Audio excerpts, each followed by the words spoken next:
O Allah, guide me among those whom Thou hast guided aright, and preserve me among those whom Thou hast preserved, and befriend me among those whom Thou hast befriended. Bless me in whatsoever Thou dost grant me, and deliver me from the evil of what Thou hast judged. Surely Thou judgest, and none can judge against Thee, and he whom Thou befriendest is not disgraced. Blessed art Thou, O Lord, and exalted be Thee above what they set up besides Thee. I bear witness, nothing deserves to be served besides Thee, and I bear witness that Muhammad is Thy servant and apostle. Amen.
You belong to yourself. You're an independent people, created from the nation of free people. Yes, sir. You don't need to go nowhere but to yourself. Yes, sir. There will be a great separation. Yes, sir. So I said, it is on now. The college is meant to prepare you for your future. That the time dictates that if we don't do something for ourselves as a people, we will be destroyed. And the aim of the enemy right now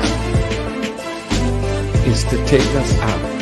We have God with us. We have Him as our guide. Yes, sir. We don't have to stand around here and ask the question, what must be done? Yes, sir. Get up and let's go and do something. Yes, sir. We cannot sit down. We cannot lay down. Yes, sir. We must get up. Yes, sir. And go to work. Do you know what real joy is in life? Visioning something and bringing it into reality. That's real joy. Do you know what the next step in joy is? Behold how good and how pleasant it is for brethren to dwell in unity. Tonight, you need to fasten your seatbelts. We're going to hear from some of the greatest minds in the world. I don't know about you, but I'm tired of trusting our future and the future of our children into the hands of those who don't love us. I believe we need to revitalize black leadership.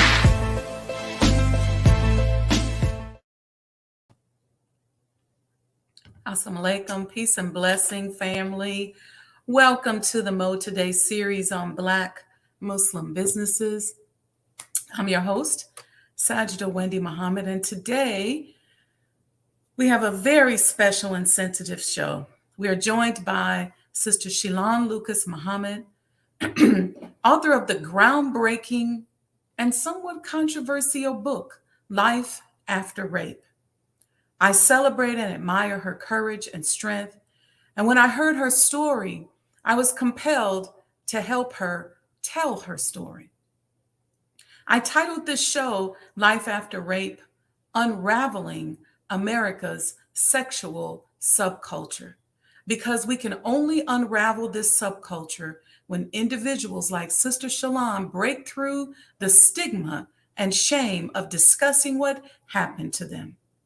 Only when we begin to deconstruct the shame of sexual victimization will we shake the foundation of the sexual subculture that is prevalent in our communities. When this horrible act of violence happens, people just don't generally say anything, and they are often encouraged not to speak up. Many studies over the years have examined reasons why victims don't report these crimes to the police, but few have included emotions such as shame. Even the National Crime Victimization Survey excludes shame among its 19 distinct categories of responses for why respondents don't report to police.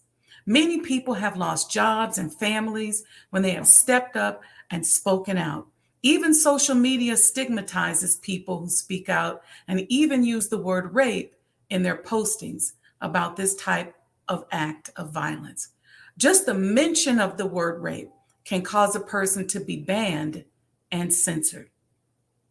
Because women are often held up as a symbol of nationality, raping an enemy's women during war is used as a tactic to disparage, degrade, and demoralize an entire nation.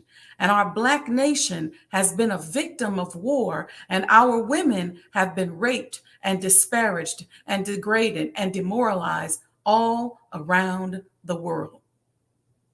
And as the history shows us, hurt people hurt people. The brainwashed become the brainwashers. The victims mimic their oppressors, and now we are raping and sexually assaulting one another. And we are watching people being sexually assaulted, and we too are silent. And since our colonizers have made us all up into themselves, we have developed a sexual subculture that is responsible for a lot of the trauma that our community is burdened with. In the United States alone, significantly, more women than men are sexually assaulted. In 2002, about 442,754 women were reported that they have been raped or sexually assaulted. And that's an increase from the previous year. In that same year, 89,053 men were raped or sexually assaulted. Also a significant increase compared to the year before. Other statistics report that 1 in 4 women in the U.S. have been sexually assaulted, and Black women are the forgotten survivors of sexual assault. Black women are at disproportionate risk of sexual violence. According to the American Psychological Association, for every Black woman who reports rape, at least 15 Black women do not report it. 1 in 4 Black girls will be sexually abused before the age of 18. 1 in 5 Black women are survivors of rape. 35% of Black women experience some form of contact sexual violence during their lifetime. 40 to 60% of Black women report being subjected to coercive sexual contact by age 18. 17% of Black women experience sexual violence other than rape by an intimate partner during their lifetime. The Institute of Women's Policy Research reports this. More than 20% of Black women are raped during their lifetimes, a higher share than among women overall.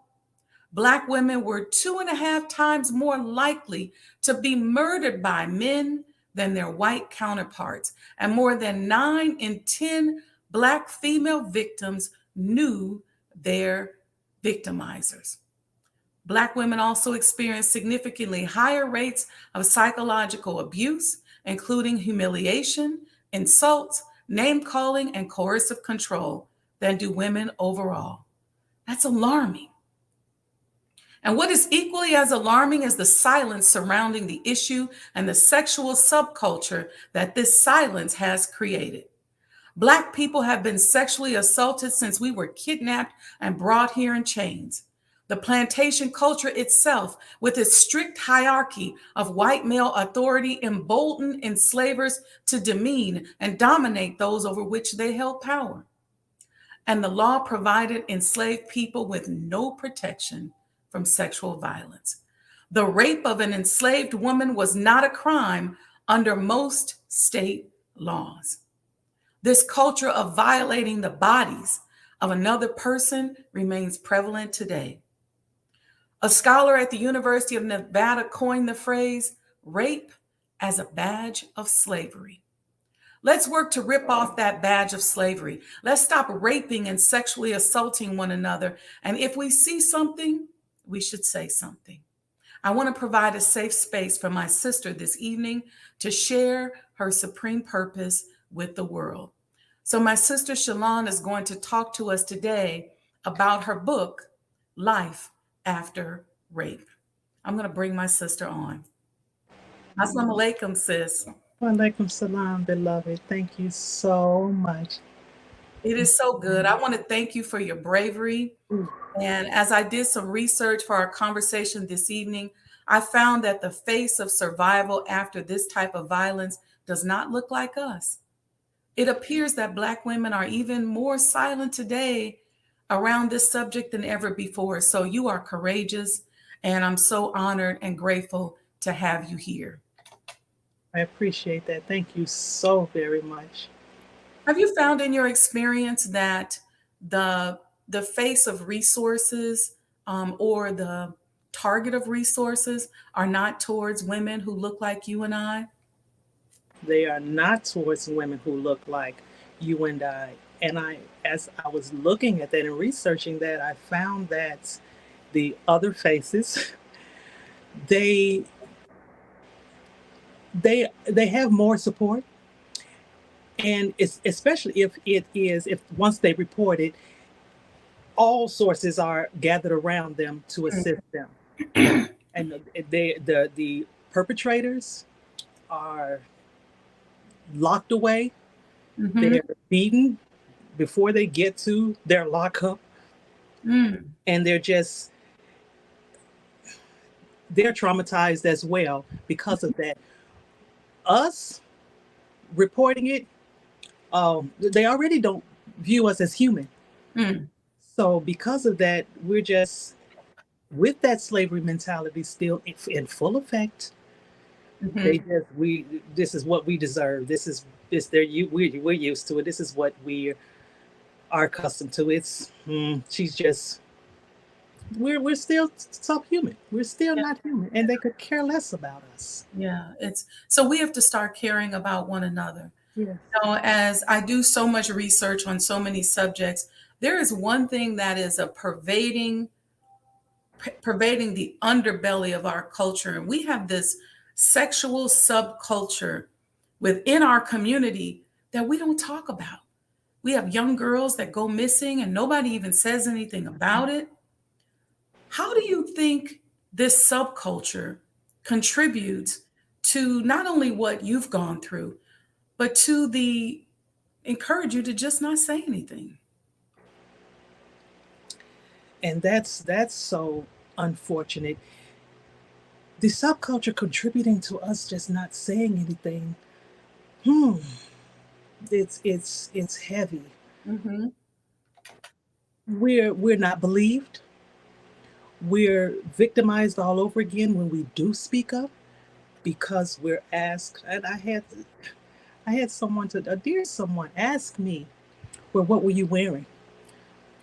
What does it matter what I was wearing? And the thing about it is this dear relative of mine knows that I've been a modest young lady all of my life. So, and then she said, "Did you think about it before you went over his house?" The thing with me is I didn't even go over anyone's house. So to ask someone that and victimize them all over again, I was invited to a party, Mm-hmm. picked up and taken to this party. Mm-hmm. So I wasn't expecting that to happen. So I didn't put myself in a situation for that to happen. Yeah. No. Before we get into what happened, talk to me a little bit, sis, about what led you, why did you finally decide to speak out? I had a simple conversation and I wasn't even expecting the conversation, but I had my supreme purpose was created in 2020 to help young ladies, young Black women, because I was focused on them because of the statistics that you just read. So, because of that, I began to focus on our young girls and women. And I wanted them to know that if they held on to the trauma and kept silent about what was happening to them, that they would continue to ruin their lives. They had no idea that their lives, and still to this day, are very much so affected by the silence of not voicing what happened to them. Mm-hmm. I was speaking with my coach because I'm in a tribe and who helps and because of that tribe, I was helped to mentally recover from this. I had a conversation with my coach and I just happened to out of nowhere tell him, look, I don't think I'll be able to get through much of any part of my life or recover because I'm still focused on this rape. And he said, what I never told anyone until I just came out of nowhere. And he said, he stopped me. What did you say? And I repeated myself. He said, Shalon, you have got to get that out of you. If you don't get that out of you, your life is going to continue to spiral down. It's going to continue in this.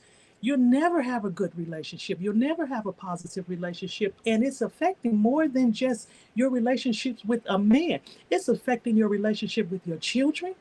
It's affecting your relationship with every bit of your family that you're communicating with. I had no idea about that. So it just came out of nowhere. And he said, you've got to talk about it. It was time. It was time. It was time. How long ago did this happen to you?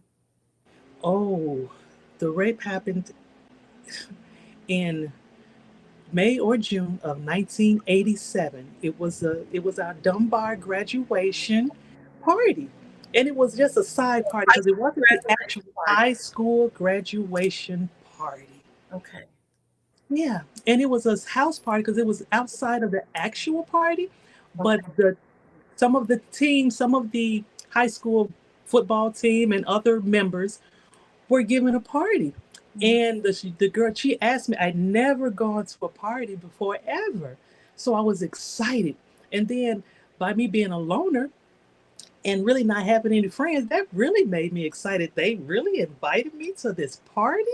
So you were kind of that high school student that you was always by yourself. Yes. Maybe kind of isolated. And these people, obviously you all knew of each other because you were in high school together. So you were kind of like that quiet person that it may have been easy to victimize. Very much so. I stayed to myself. My family life was horrific, so I didn't have one. I was pretty much so, very much so a loner. Your family life was horrific. Oh, it was horrible. Mm. Yes, there was no family. My mom was on the street. She's still not in my life.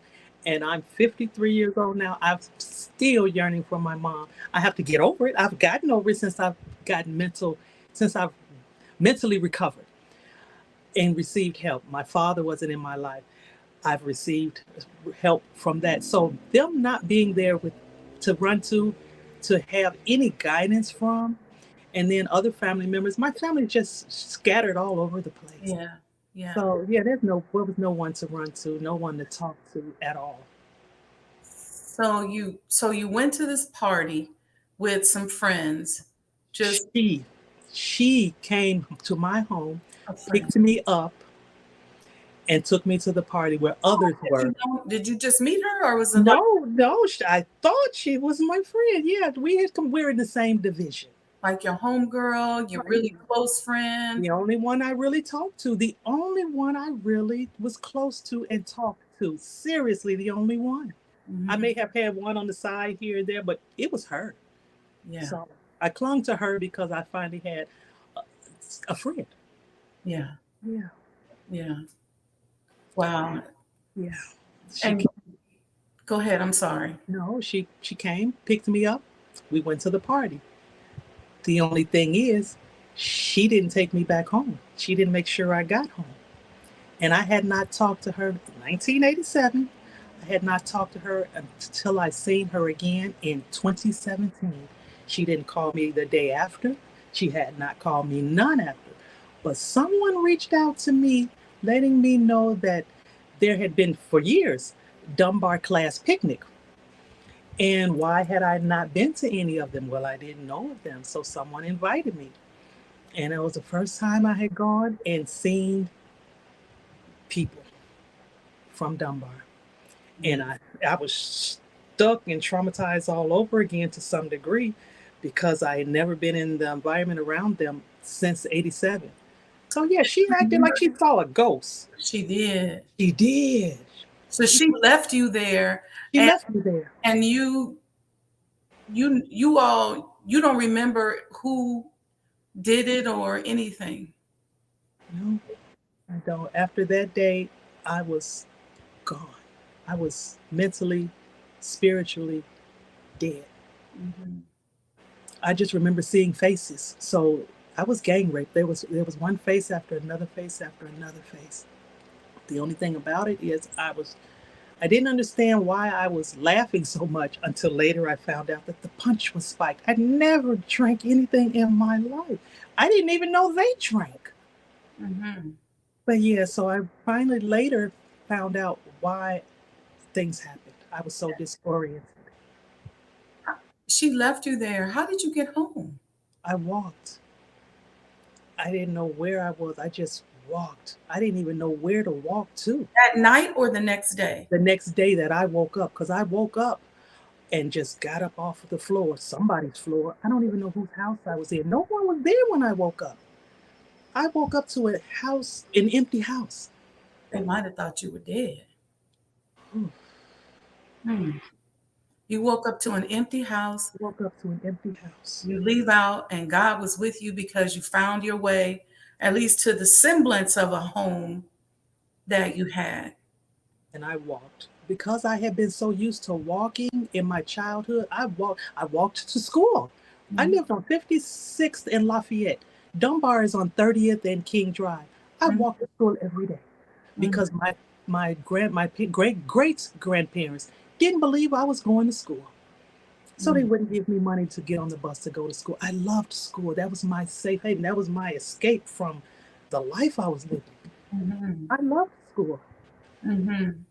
So because I was used to walking, I just walked. And then you found your way there. I found my way, yeah. And then it's just kind of been a blur for you ever since. Ever since I tuned it out. Until that day when Coach brought it up. It's like, oh, this did happen to me. I don't know what made me remember it on that day. Because it was out of sight, out of mind for me. But it was time. It was time. And I just recently heard that you can a victim can report her rape from 17 years old, whatever age it is, 32 years later, up until 32 years later, which would make me at that age, 32 years later, 50 years old. Mm. And here it was that I finally opened up and came out after 36 years. It took me 36 years to speak to you right now. Yes. But when I did finally come out, I was 53, Okay. 52, I believe. So it's like, oh, I only had till 50. So, oh, well. Okay. You know, I'm so proud of you because there's so many young girls that need to hear this story because and older girls, you know, because a lot of us have gone to parties and think about how we miss something like that happening to us by this much. And how oftentimes we don't think about being responsible. I know for me, if I go somewhere with my friends, if we go there together, we leaving together. That's why I feel I was set up. Mm-hmm. You really felt you were set up. I have started to believe I was set up. Mm. Wow. Yeah, because so many girls need to hear it. And there's so many women that are dealing with this who just holding it in. They go to parties, they go to events, they hang out with people that they think maybe are their friends. This kind of thing happens. And then people turn their back and act like they never saw it. Nothing ever happened. And no one called you later to say, did you go back to school? That wasn't the last day of school, right? No, it wasn't. I had not had prom yet. I had not gone to luncheon yet. Uh-oh. You're muted, sis.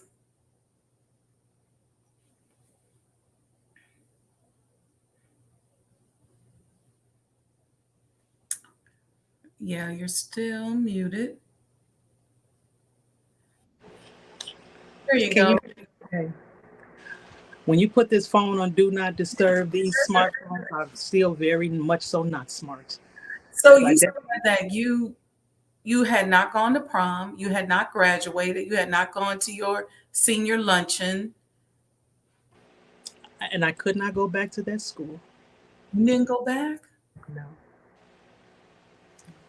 I ended up graduating from Dunbar's evening school, the night school, where I knew not one of them would be there in the evening. Right. No, I never went back to that school. And what I don't understand now is how was there not one official to reach out to somebody on my emergency? I was going to say, nobody called you. Nobody said, hey, Shalon girl. Hey, girl, where you at? Not one single soul, not an official, not a counselor, not a teacher, nothing. And I know I have to believe that I had an emergency contact list. You missed graduation. Didn't graduate with the class graduation. No, I missed it. Right. That's why I don't understand how no one contacted any part of my family. No. Unbelievable, but no. Yeah. So now let's talk about life after this trauma. You wrote a book. You're working on some really powerful things, and this has become your supreme purpose. What do you hope to accomplish from now finally telling your story? Oh, yes, ma'am. Thank you. Beautiful question. Thank you for that question. For young girls to know that they are not alone, that they can speak up, speak out, tell someone, don't hold it in. Because holding it in traumatizes your life. It wreaks havoc on every bit of your life. There's nothing healthy about relationships that you'll ever have because you're traumatized in such a way and you don't even know it, where you just don't relate to people properly. You're always angry and not really knowing why you're filled with such anger. Mm-hmm.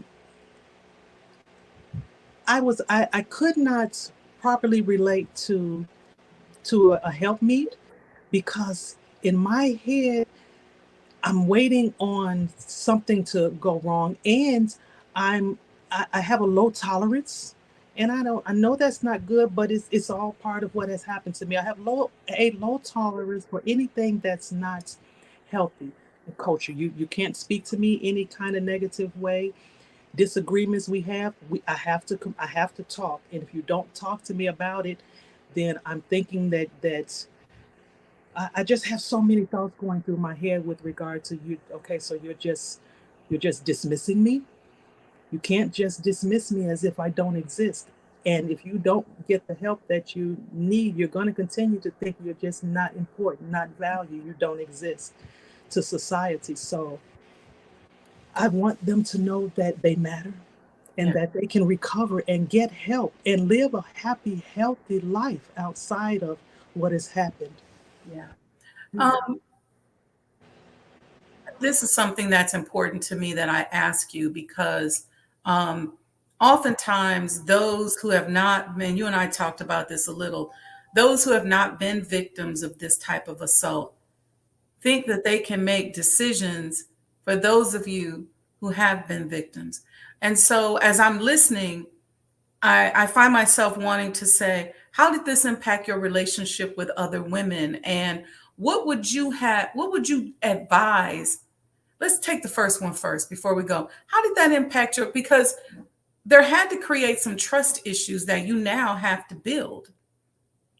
Absolutely. Wonderful question. My relationship with women does not exist.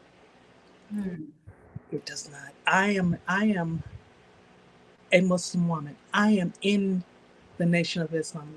There are many, many, many, many women behind those doors. There's not one that I've befriended I'm really close to, because I don't trust any one of them.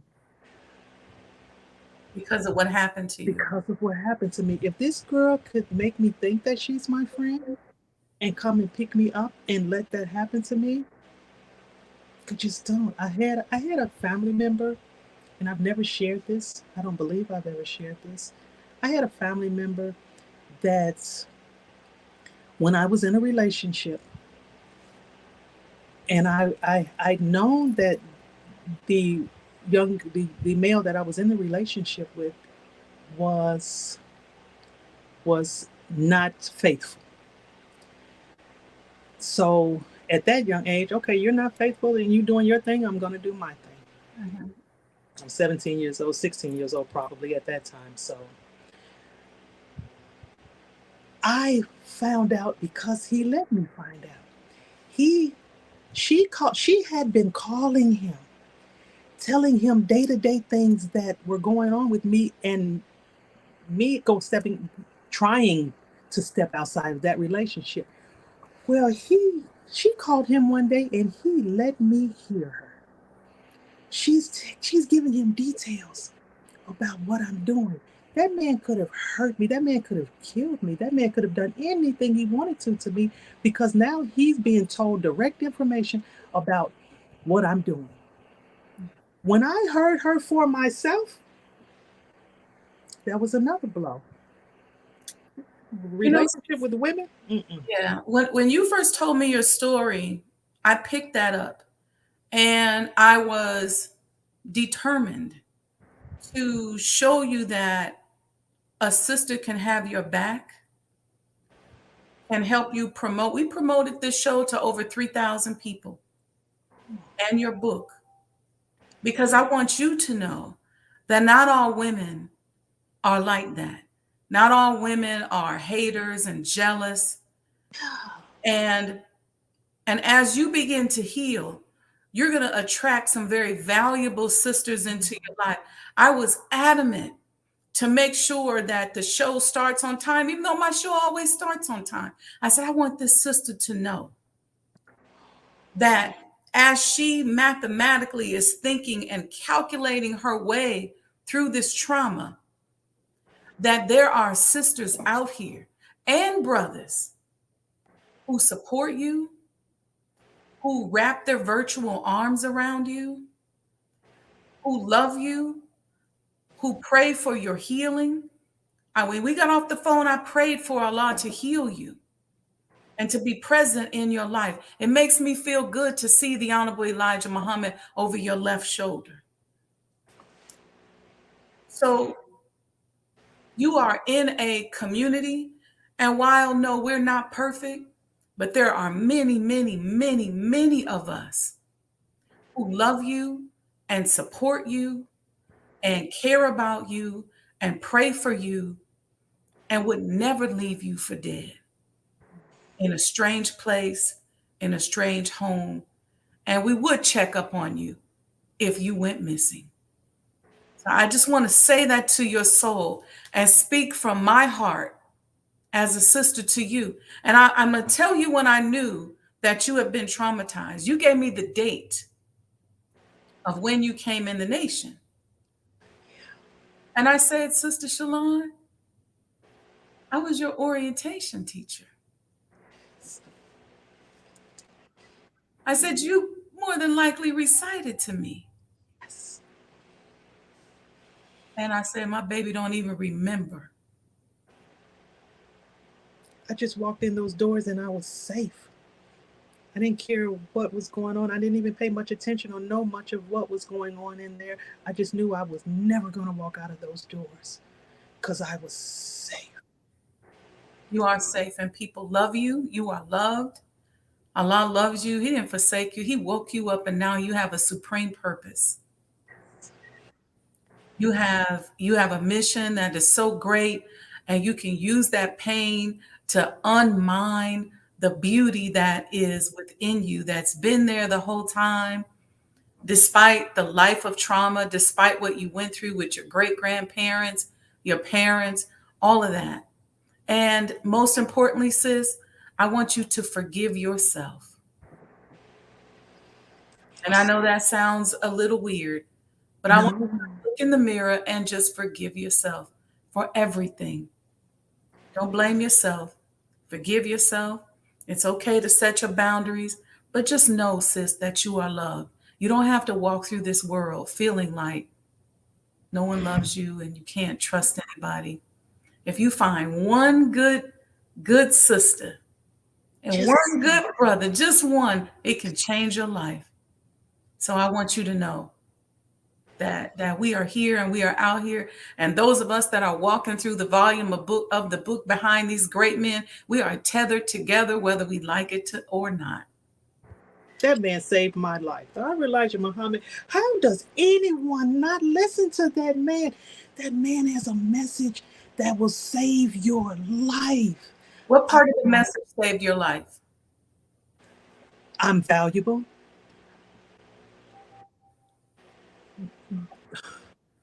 Oh, goodness. I am the second self of God. I'm this close to God. I'm right there next to him. He's right there next to me at all times, regardless of what I go through, regardless of who or who is not there. God is there. Oh, just to it's one thing that he's said that I keep in my head. I don't know exactly verbatim how it is, and you of how it is said. You may know when he talks about working. When you're sick, work. When you're upset, when you're mad, whatever the situation is, work. So I found myself, whatever, I'm a workaholic. I work, work, work, work, work. So when he said that, whenever I get down and feel depressed, I work. I don't care what I'm doing, even if it's something around the house, I'm gonna work. That helped save my life. It stopped me from thinking so much of the trauma and what I've gone through all of the time. So yeah, Just being caught up in the work and just being caught up in and work. the momentum oftentimes, because at the end of the day, a lot of times when you don't know what to do, some form of momentum can help bring it out of you.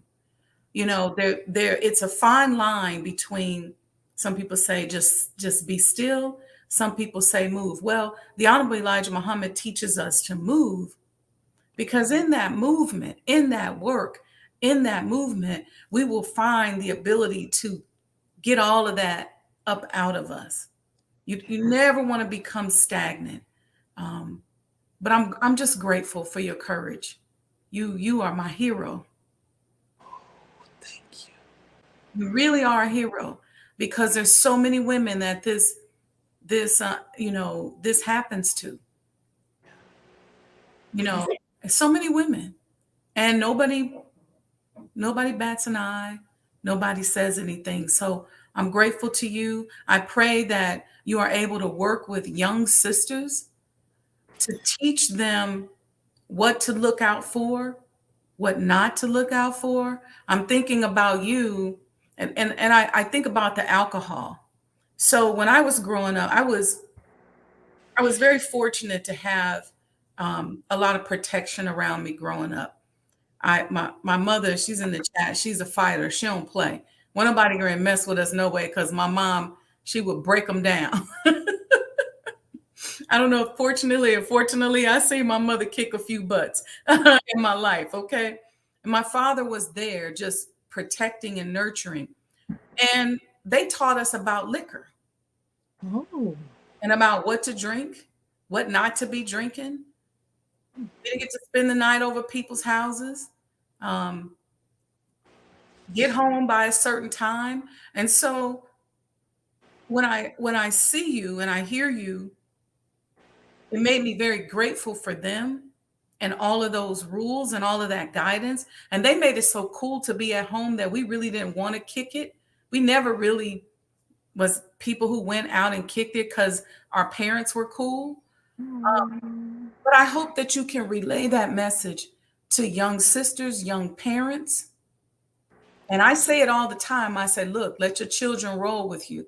And I say it in the context of business, but you can say it in the context of being a survivor and a courageous woman who has overcome this horrific act or overcoming this horrific act. Because it's definitely still a work in progress. Yeah. So yeah, Dianetics, when the minister introduced us to Dianetics, oh my goodness, that was the greatest tool for us. Mm-hmm. And then to get to have experience auditing, Mm-hmm. that was so great for me to go into the org and do the mini course materials. Mm-hmm. Overcoming the ups and downs of life was life-saving for me. Mm-hmm. It was beautiful.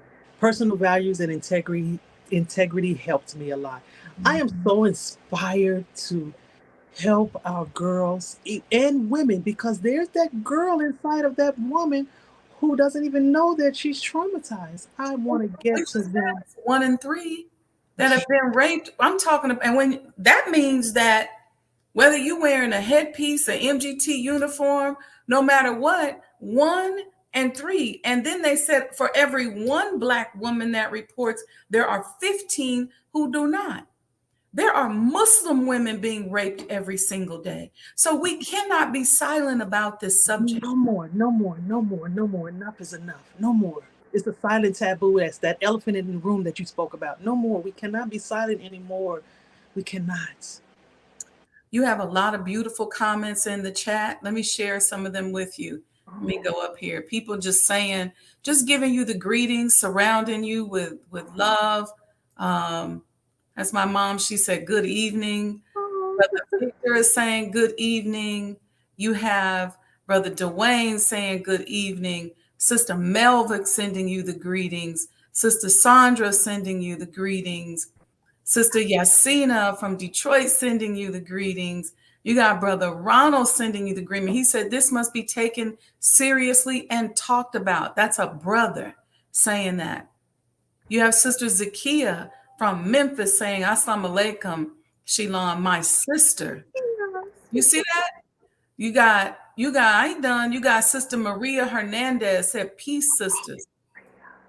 Brother Victor said, dear Sister Shalon, we appreciate your bravery. As students of the Honorable Minister Louis Farrakhan, we are learning why we must build a righteous environment. You see this? Yes. Love on Purpose Tudar says, I praise God's blessings for encouraging Shalon to go forth with her truthful story. I'm so proud of your tenacity to heal. I love you, Nisi Poo. Stand strong forever.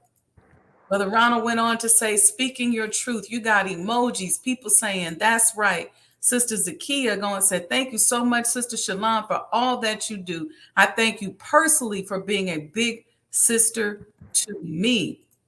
People loving on you. Look at that, young Khan. Young Khan, a great supporter of. Young Khan, he was the one that encouraged me to do this. I already know. I knew who you was talking about. It's Regional Sky Girl sending you the greetings. Look at all this love. Melva, Phoebe said, ASA sis, Shalon, you're my shiro.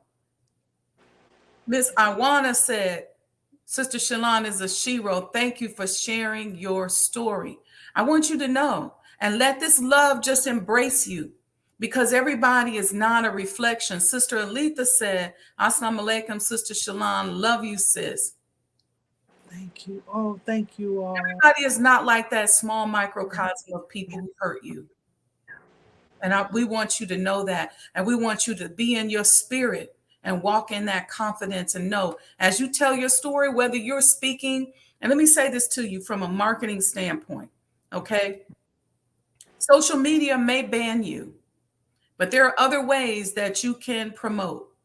We have a rape crisis line going across the bottom that is run by the YWCA.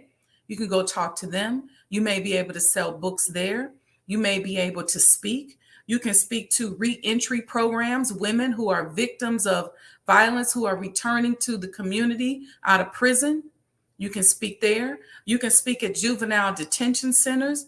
You can speak at women's home. We just said 1 in 3 Black women. There's sororities and fraternities. The AKA's headquarters is right here. You got the Deltas. You got all these Black women. You got the Links. You got the Urban League. You got all of these grassroots organizations. So you don't have to be limited to social media. If social media bans you, you got to look at it like we post Minister Farrakhan. We know that they may ban us as soon as they see the word Farrakhan. As soon as they see his face, they got an algorithm that says, oh, shadow ban them. So don't you run from your truth. Oh, yes, ma'am. Don't you run from your truth. Stand up, put your chest out, and hold your shoulders back. Because listen, did you hear my show on the authenticity of frequency? No, ma'am.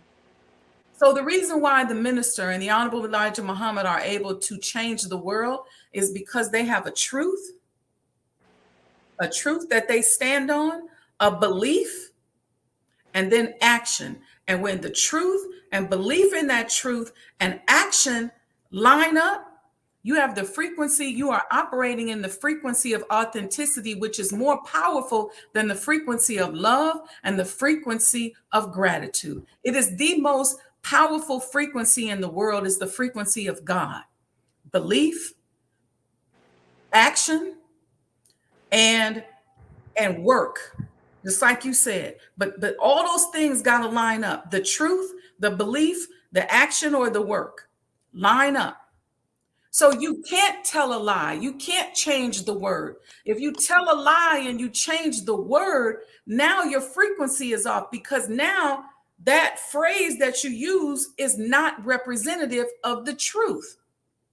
You then bastardize the truth, and you're trying to line yourself up with something that's not truthful. Then you're trying to put action behind something that's not truthful, and you're not going to have the impact that Allah meant for you to have the impact, because he saved your life.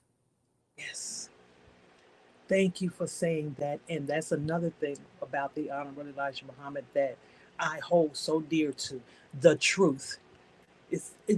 That has broken down relationships, because I'm all about the truth. And if you can't handle the truth, then I step away, because I don't want to deal with anything but the truth. We can have disagreements. Let truth be the deciding factor. Let truth make everything okay. And if you can't have a conversation and be truthful, I walk away. So, sister, I know that you got a waiting list for the book. I thought I had up here, but that's okay. What people can do is follow you on IG at, is it My Supreme Purpose? It's My Supreme Purpose. My Supreme. I'm gonna put this up.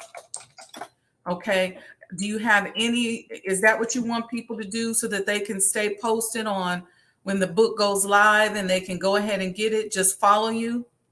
Yes, they can follow me. They can also DM me. But I also don't mind my phone ringing.